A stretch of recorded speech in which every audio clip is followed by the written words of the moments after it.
Hi everybody, it's Jenn from McCreath on April 5th, 2015. I'm going to talk a little bit today about the entity that I've been pushing now for almost 5 years, known as the East Coast Trans Alliance. This grassroots movement has gone through a variety of changes and evolution over time, but I'm proud and excited to announce that we are vastly closely approaching the 5th anniversary of the inauguration of this entity, and I guess I want to announce right now that the East Coast Trans Alliance will be undertaking a summer Pride tour to commemorate the 5th anniversary of this brand name. And I guess I quickly wanted to do a little bit of a history here, so everyone who has heard of this entity might learn a little bit more about who we are, what we've done, where we are, where we're going. Of course, it all started back on July 28, 2010, when someone who thought they were literally the only out trans activist in Newfoundland, myself, stumbled upon the existence of a transgender support group in Moncton, New Brunswick, and I reached out the olive branch, sent an email, and the very next day I got a response, and a new partnership was born. It took almost a year for our first meeting, but on May the 7th, 2011, myself and the infamous Josie met in Fredericton's Shuby Park to shoot a series of trans educational and activism videos that would ultimately go on, I think, to reach a lot of people. And upon the success of that movement, there was an infamous trans camping trip in rural New Brunswick in the area of Moncton. It's actually not on my list. I'll show you my list. There it is. I don't know how I forgot this one, but probably a dozen trans people from Nova Scotia and New Brunswick, as well as myself from Newfoundland, got together for a weekend, and we just had a blast getting to know each other, have some fun, as well as to talk about trans activism and some strategies. Ultimately, this led into the appearance in Newfoundland of a New Brunswick trans activist. At the time, again, it's amazing now to look at Newfoundland and see so many trans people out and about and doing things. Back then, there were hardly any. So when I brought Josie to Newfoundland for the Pride Week, it was kind of a big event, and we had a tremendous, I don't know what to call it. We had a panel discussion, I guess, on health issues, LGBT, but to have Josie come and tell her story was quite significant. And we then moved on to Moncton Pride, August 21st, 2011, where the East Coast Trans Alliance partnered with the Moncton Trans Support Group to have the first ever trans float in the Moncton Pride Parade, which was a lot of fun. Let's video that out there somewhere.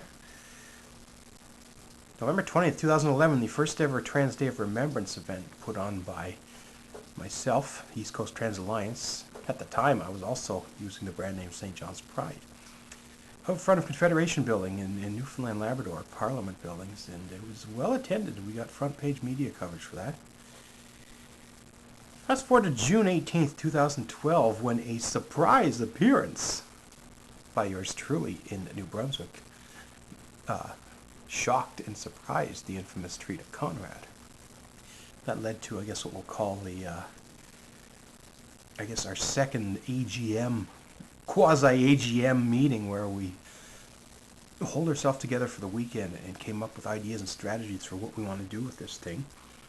And we shot some videos, I guess we'll call them Moncton sessions, that never did actually get aired because they were filmed upside down on the camera.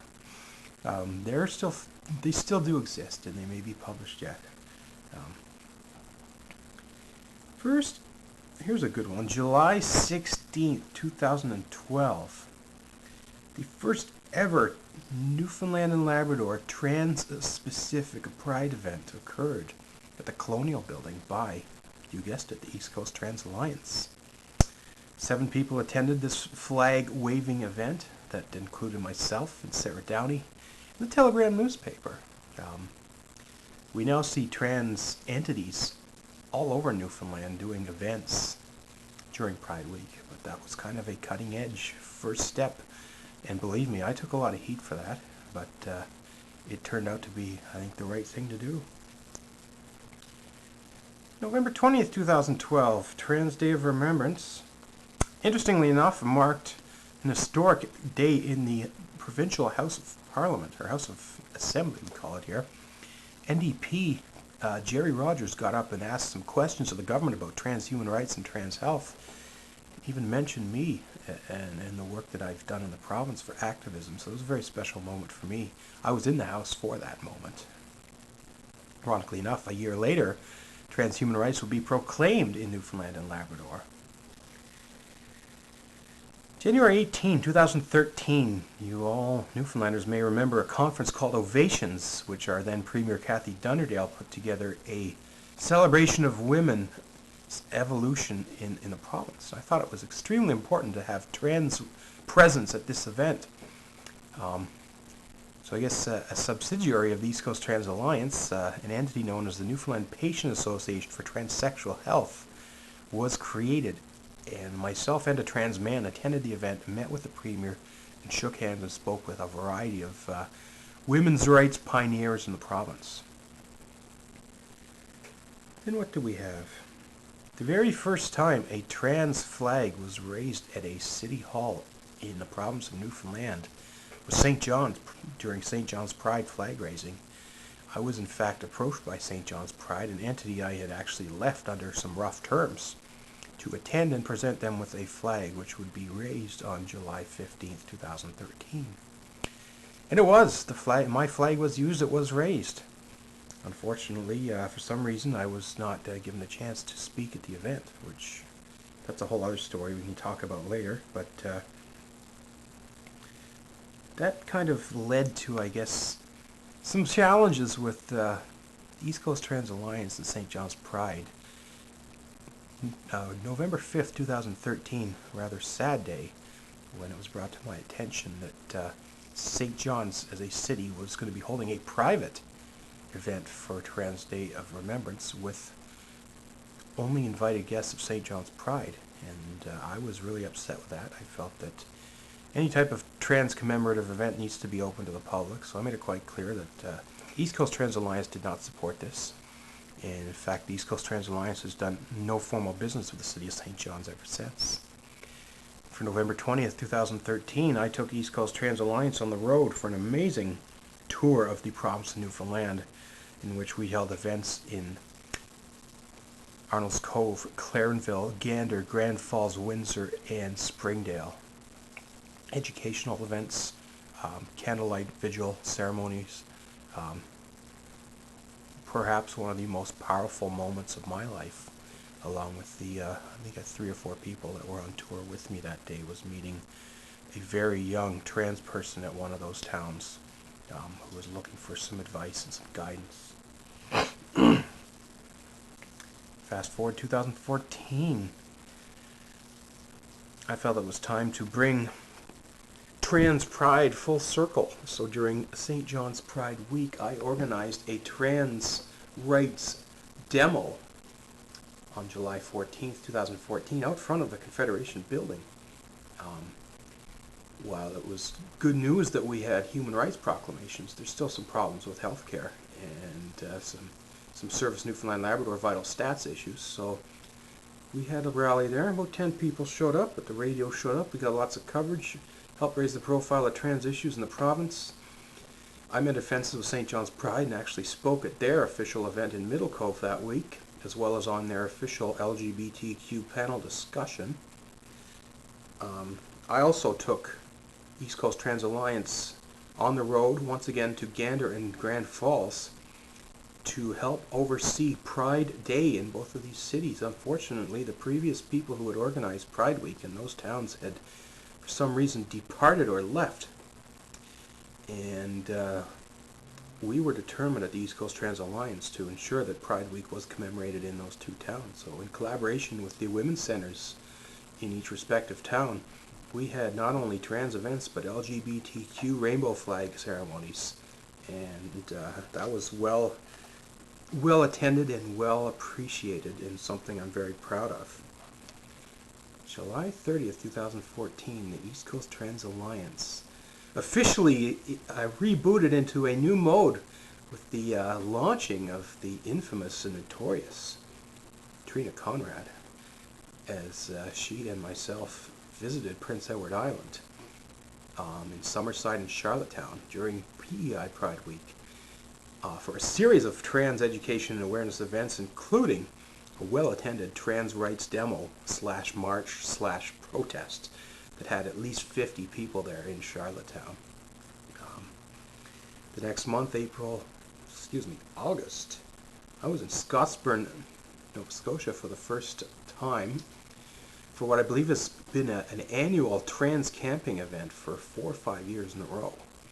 And I led myself and another Nova Scotian trans person, Ash McDonald, and we took off to Moncton, where we had an amazing round table with trans activists in Moncton from the University of Moncton. There's now a group known as UBU who's doing a lot of great work. Trans health has come a long way in New Brunswick over the past few years. Unfortunately, the human rights is kind of the next thing that they got to tackle. So accordingly, the next day happened to be Fredericton Pride. So August 11th, I was in Fredericton with Ash, and we did the once again a demo in front of the Parliament buildings there, and had at least 30 people. We had a trans contingent in the Fredericton Pride Parade, and we got ourselves into the newspaper as well. Very busy, very successful summer. And November 3rd, 2014, myself and Trina were invited to speak at Mount Allison University in Sackville, New Brunswick. We also took the opportunity to organize a trans rights demo in front of the Nova Scotia legislature, as well as attend other towns in Nova Scotia to do trans awareness, including Pictou, Truro, and Spring Hill. So in the matter of July, August, September, October, November, 4.5 months, I myself personally attended and organized trans rights demos at 4 provincial legislatures in Canada, something I'm very proud of. 2015 now, we just got back from a 6-city tour of Newfoundland for Trans Day of Visibility, transgender flags raised for the first time to commemorate this occasion in 6 towns. We had the mayor out in 4 out of the 4 out of 6 or 5. 4 mayors and 2 deputy mayors. I mean, we're not just talking your councillors at large here. We're talking the heads of these cities recognizing these events. Great support from the women's centers. Even a couple of religious group sent their leaders to commemorate this with us. So we're building blocks here. Also gave a speech along with Jake Foley, trans man, at Kean College, Grand Falls, Windsor. So the educational piece.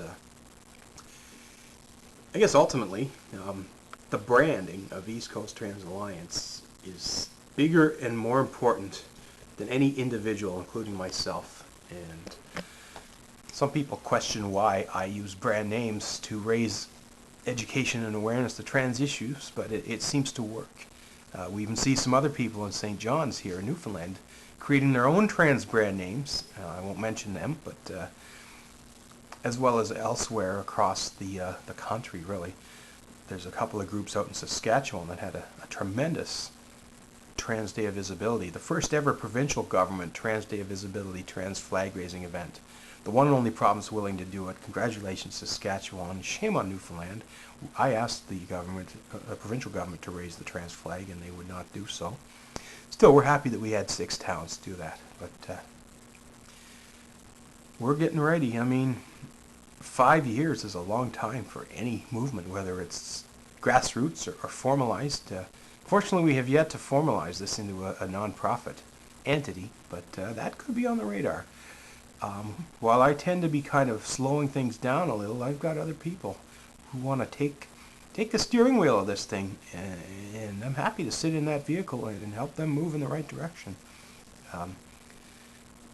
Really excited to see trans people wanting to work with me and pick up this brand name and take it in places it's never been.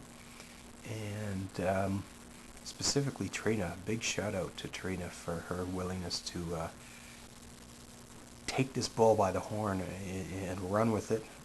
Sarah and Jake, a big shout out for you guys as well. A lot of great work you've done over the years with me for this brand. And yeah, July 28th, kind of a special day. A lot of Pride weeks happen in July in the 4 eastern provinces, so not sure exactly what we're going to come up with, but I'm sure we'll come up with something good. So thanks to everyone for watching. If you want to be a part of this movement, get in touch. EastCoastTransAlliance.org is our website. Trina is now managing that. You can reach me, info@jennifermccreath.com. And let's work together. Let's keep fighting until we have trans rights, trans health, trans vital stats, trans anything else we need. It's a critical time because trans people are being targeted all over North America. These religious freedom laws are really starting to target us, as have some of these silly bathroom bills. The federal bill, C-279, is just a real mess. And we trans people need to work together and bring together our allies to make sure that we no longer get trampled on, thrown under the bus. So there you have it. That was a bit of a long video, but I wanted to cover this East Coast Trans Alliance 101. There you have it. Where we've been, where we are, where we're going. At least hope we're going. Thanks for watching, everyone. Jennifer McCreath.